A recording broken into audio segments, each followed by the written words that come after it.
Here's a question I need you to hold on to for just a moment. What do you do when the man who saves your life is someone you almost didn't bother to learn the name of? Sit with that, because by the time I finish talking, you're going to think twice about every person you've been walking past without seeing. Welcome back to Dad's Honest Revenge. Get comfortable, get your coffee, and remember, the people in these stories had every opportunity to do right. They just decided not to. Drop a comment, hit subscribe. You're going to want to be here for this one. My name is Gerald Whitmore. I'm 63 years old. And 14 months ago, I was the kind of man who had quietly built something worth being proud of. Not famous, not wealthy in the way that gets you on magazine covers, but solid. The kind of solid that takes 30 years to build and feels, when you're standing in the middle of it, like it will simply always be there. I had a medical practice, Whitmore Family Clinic, on the corner of Halstead and Grove in Denton, Oregon. A real one. The kind with wood paneling in the waiting room and a receptionist named Patricia who remembered every patient's birthday and kept a candy dish full of the good stuff. 31 years. I had delivered babies, set bones, talked men my age out of ignoring chest pains they'd been sitting with for a week. I had held the hands of people saying goodbye.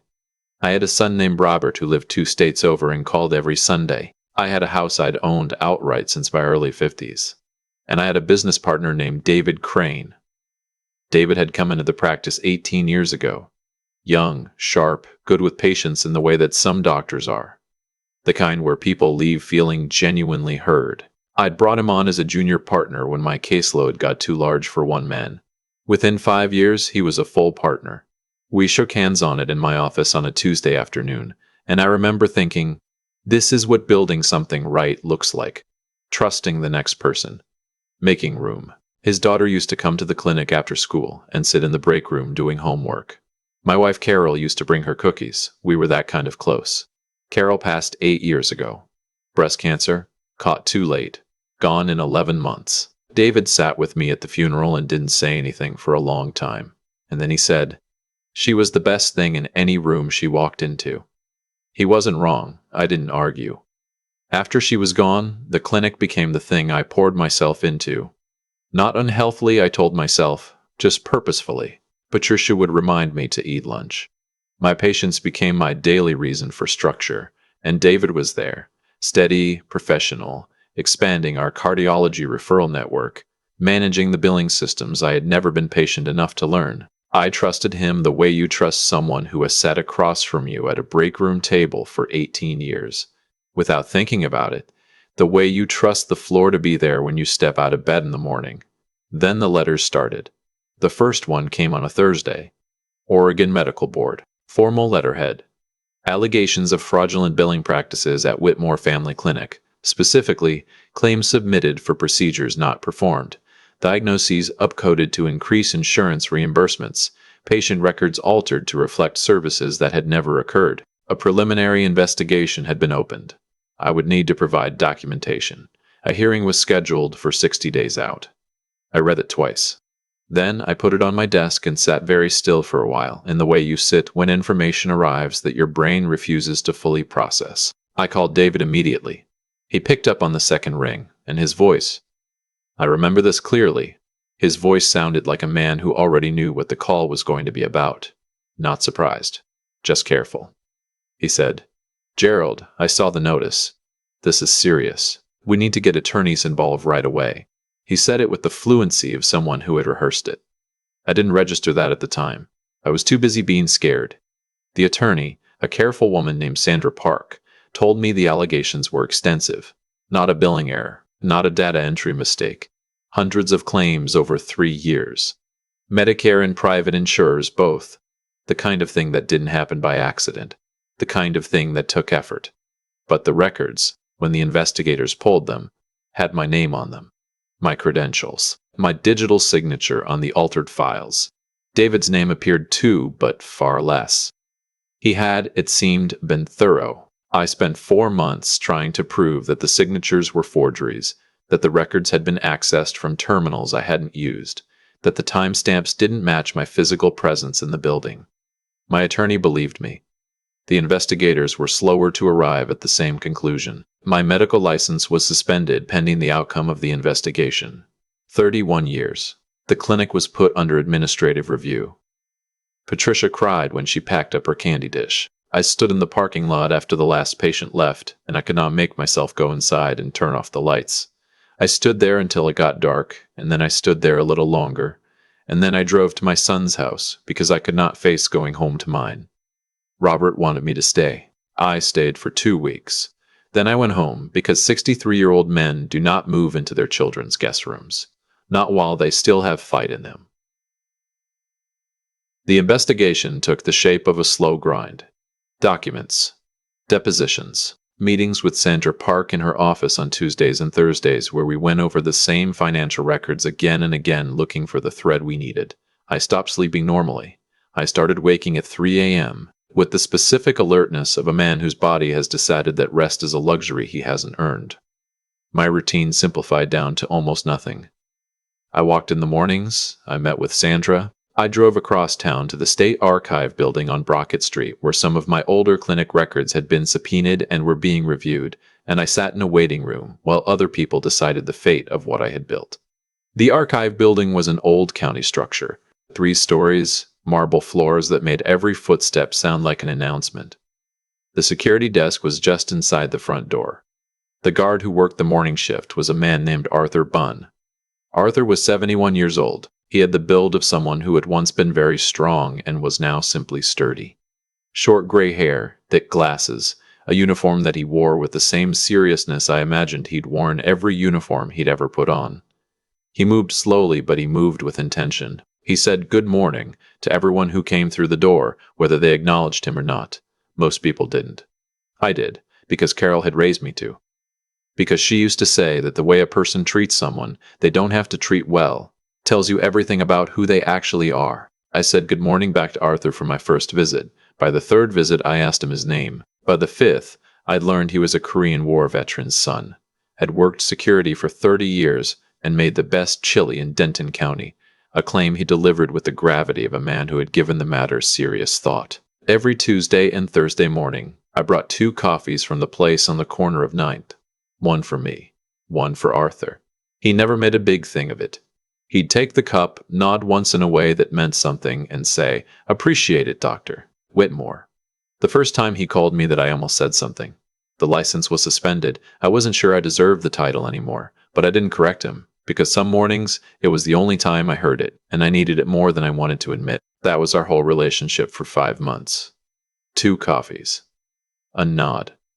Occasionally, if I looked particularly ragged, Arthur would glance at me over the security desk and say, "Case still grinding?" And I would say, "Always." And he would say, "You'll get there." And that would be it. The entire exchange. Brief, plain, honest. It was the most straightforward thing in my life. I need you to understand something about what 5 months of investigation does to a man. You start to lose the shape of who you were before. You forget what it felt like to wake up with a clear purpose. You forget that you used to make decisions without rehearsing them for litigation. You start to see your whole life through the lens of what can be used against you, what looks bad, what a jury might think. It is a particular kind of erosion. Quiet, constant, and it leaves you believing, against all evidence, that the ground beneath you is permanent and solid because the alternative is too much to contemplate. David continued to run the clinic under temporary administrative management. He came to 3 of our joint attorney meetings. He was cooperative, concerned, meticulous. He brought documentation that, on the surface, appeared to support the position that the billing irregularities were administrative errors rather than intentional fraud. Sandra reviewed it and said nothing to me directly, but I saw her expression, the expression of someone who has just recognized a very careful piece of work. On a Friday in November, I came into the archive building at 8:45 in the morning. Arthur was at the desk. I put the coffee in front of him, same as always. He looked at it. Then he looked at me, and his expression was different, not the steady, reliable expression of a man watching a door. Different in the way a doctor's expression changes when he's read the chart and hasn't said anything yet. He said, "Dr. Whitmore, sit down for a second." I sat. The waiting room was empty. The marble floors made the quiet feel large. He said, "My nephew works records management on the 2nd floor." I nodded. I didn't know where it was going. He said, he came to me 3 days ago, told me something I've been sitting with. Decided this morning that sitting with it isn't the right thing to do. He reached under the security desk and slid a plain manila envelope across to me. I looked at it, then at him. Open it later, he said. Not here. His eyes went briefly to the security camera above the desk, then back to me. You understand. I picked up the envelope. My hands, I noticed, were not entirely steady. Arthur, I said. What is this? He picked up his coffee, took a slow sip. Put it down. It's the kind of thing, he said carefully, that a man should know about before his attorney goes into a Tuesday deposition without it. My deposition was the following Tuesday. I drove to a parking structure on the other side of the building and opened the envelope in my car with the windows fogged from the cold. Inside were photocopies, access logs from the clinic's electronic records system, the kind of logs the system generated automatically, timestamps, user credentials, terminal identification numbers, the kind of records that existed in backup servers and were, theoretically, part of the subpoenaed material. But the copies I was looking at were different from the copies Sandra and I had been working from. They were fuller, more complete. They showed a pattern of access to patient records between 11 p.m. and 2 a.m. over a period of 14 months. Access from a terminal in the clinic's administrative suite. Access under a credential code I recognized because I had issued it myself 18 years ago to a junior partner I was bringing on because I trusted him and wanted to make room. The access logs I had been shown in Discovery were not falsified. They were incomplete. Someone had submitted a partial poll that happened to exclude the after-hours sessions. Happened to. I sat with that for a moment. Happened to exclude every session conducted from the administrative terminal between 11 and 2. Every single one. There was a second document. A printout of an email from an address I didn't recognize to a billing consultant named Morris Klein, dated 22 months earlier. It referenced, in the careful language of people who understand that emails can be subpoenaed, a record standardization project and an alignment process for claims documentation. It referenced a consulting fee, and in the lower right corner of the printout, someone had written by hand, in the small neat print of a man who cataloged things for a living, Terminal 4. DC credentials. Confirmed. DC David Crane. I folded the papers back into the envelope with the precision of someone who has decided to be very, very careful about what he does next. I sat in that parking structure for a long time. Outside, Denton went about its morning. People went to work, people bought coffee. The world moved with the indifference it always has toward the private reckonings of any individual person inside it. I thought about 18 years. I thought about the handshake in my office. I thought about his daughter doing homework in the break room. I thought about him sitting next to me at Carol's funeral, saying she was the best thing in any room she walked into. I thought about Patricia's candy dish. Then I called Sandra Park. Sandra was quiet on the phone for a moment after I told her what I had. Then she said, with the controlled energy of a woman who has spent 20 years turning bad situations into winnable ones, "Don't touch those documents again without gloves, and don't tell anyone you have them. Not yet." She called me back 40 minutes later. She said her investigator had pulled something they had been trying to surface for 3 months.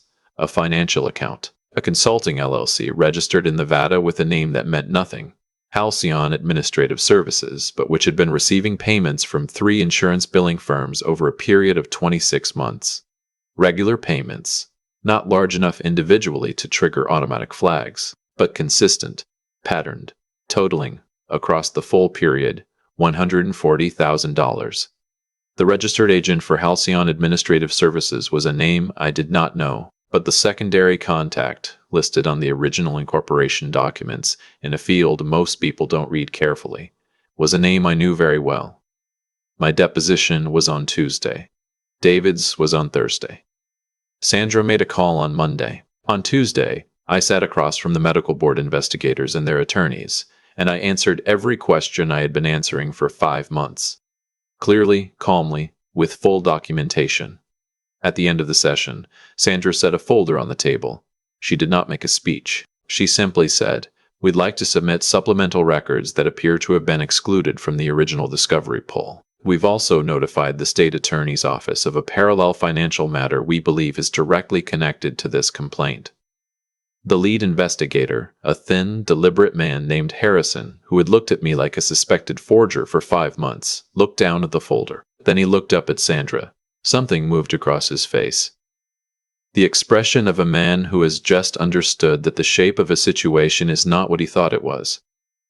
David's Thursday deposition did not go the way he had prepared for. He had prepared, I later learned, for a version of Thursday where the access logs remained partial, where Morris Klein remained a background figure, where Halcyon Administrative Services remained a Nevada LLC that no one had thought to look at carefully. He had prepared for a Thursday where I was still the man whose name was on the fraudulent records and who could not explain how they got there.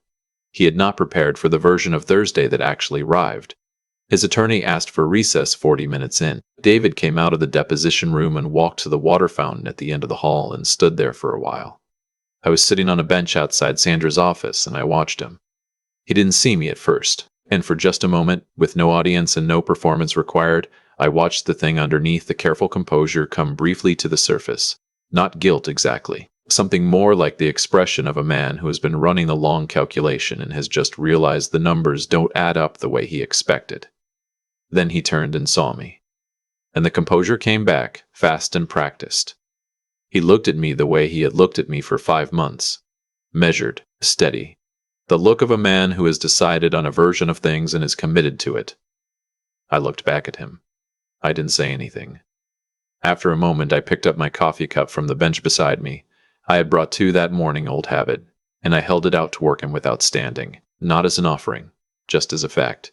The way you hold something out when you want someone to understand that you see what they are. He turned and went back into the deposition room. He resigned from the clinic 2 days later, before the formal findings were issued. His attorney contacted Sandra with an offer of cooperation in exchange for consideration on the charges. Sandra told me later that cooperation had been substantive.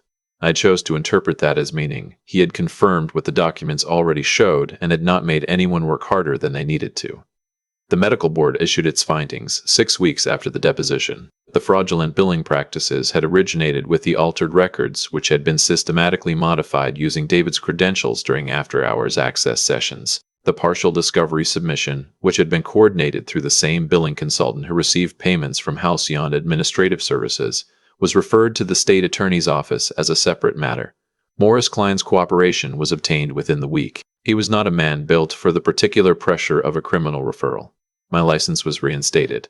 I stood in Sandra's office when she told me, and I did not cry, which I want to be clear about because I am 63 years old, and my father's son and I have certain standards. I did, however, have to look at the window for a while and not say anything, which I think we can agree is a different thing entirely. Whitmore Family Clinic reopened on a Thursday in March. Patricia came back. She brought a new candy dish, slightly larger than the old one, which she said was because she'd been stress eating during the closure and had developed opinions about candy variety.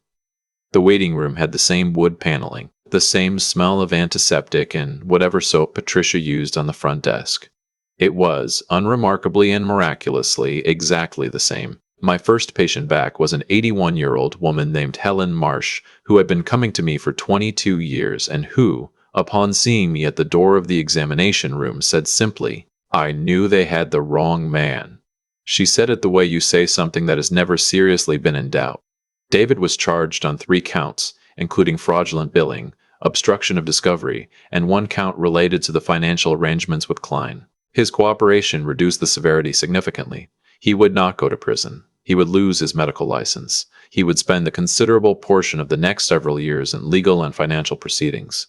I am not a man who celebrates another person's ruin, even one who earned it, but I am honest enough to say that I did not spend any time feeling sorry about it either. The nephew who worked records management on the 2nd floor of the archive building, Arthur's nephew, the one who had found the complete access logs and brought them to his uncle who had been sitting on them for 3 days trying to decide what the right thing to do was. His name was Marcus. I wrote him a letter. I am not sure it was adequate, but I wrote it carefully and I meant every word of it. Arthur retired in the spring. His last day at the archive building was a Thursday. I drove over in the morning. I brought 2 coffees from the place on the corner of 9th, same as I had every Tuesday and Thursday for 5 months. He was at the desk. He looked at the cup. He looked at me. He said, "You didn't have to do that." I said, Arthur, you made a decision that cost you nothing to not make. You could have sat with it indefinitely, and I would never have known. You brought it to me anyway. He was quiet for a moment. The marble floors made the silence feel large. You always said good morning, he said finally, when nobody else did. I didn't have an answer for that. I sat down across from him and we drank our coffees and we talked for 40 minutes about nothing in particular. His nephew Marcus, who had recently been promoted, the chili recipe he was finally planning to write down because his grandchildren had been asking, the way Denton had changed since the 70s, and whether the change had been mostly good or mostly bad, which we decided after some consideration was probably both. When I stood up to leave, Arthur held out his hand. I shook it. His grip was firm in the way that means something. He said, "Take care of those patients, Dr. Whitmore." I said I would. I drove back to the clinic. Patricia had already unlocked the front door. The waiting room was starting to fill. Somewhere in the building, someone was running the sterilizer. Someone was pulling charts. The ordinary machinery of a place where people come to be helped was running exactly as it had run for 31 years. Unremarkable. Constant. Mine. I hung up my coat and walked down the hall. There's something my wife used to say, Carol. She said it when I was starting out, when I was 31 years old and learning the particular weight of other people's trust.